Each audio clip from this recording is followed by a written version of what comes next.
Sir Keir Starmer is struggling to make headway almost 6 months after being elected leader of the Labour Party, a new poll has indicated. The Savanta.com survey, published today, suggests Boris Johnson has actually opened up a 13-point lead over Sir Keir when it comes to the person seen as making the best Prime Minister. The poll suggests Mr. Johnson is currently on 43 points, with Sir Keir on 30 points, meaning the Prime Minister has actually added to his lead by 4 points. Savanta.com Associate Director Chris Hopkins told Express, "Keir has made a good start, but the challenge that he has is that the Conservative Party has quite a lot of electoral rope from the electorate. Attitudes change well before voting behaviours do, so what we are seeing is Conservative fortunes dropping in terms of attitudes and even how as Boris is doing. But nothing is shifting in voting intention.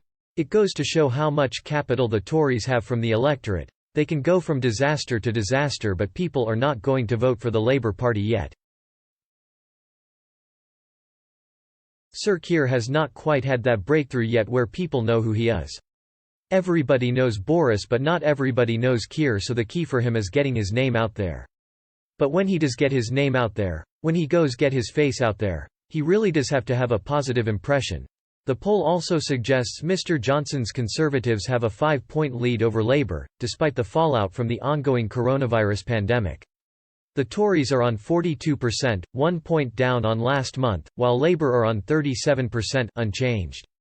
The Liberal Democrats, in the process of electing a new leader, are on 7%, up 1 point, with other parties, including the SNP, Plaid Cymru and those in Northern Ireland, accounting for the remaining 14%.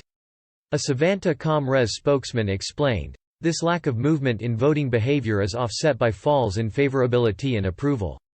The government's general net favourability of -7 is the lowest since the Savanta.com political tracker began back in May, while approval of the government's handling of the pandemic is at an all-time low, looking at a rolling 7-day average from our coronavirus daily tracker.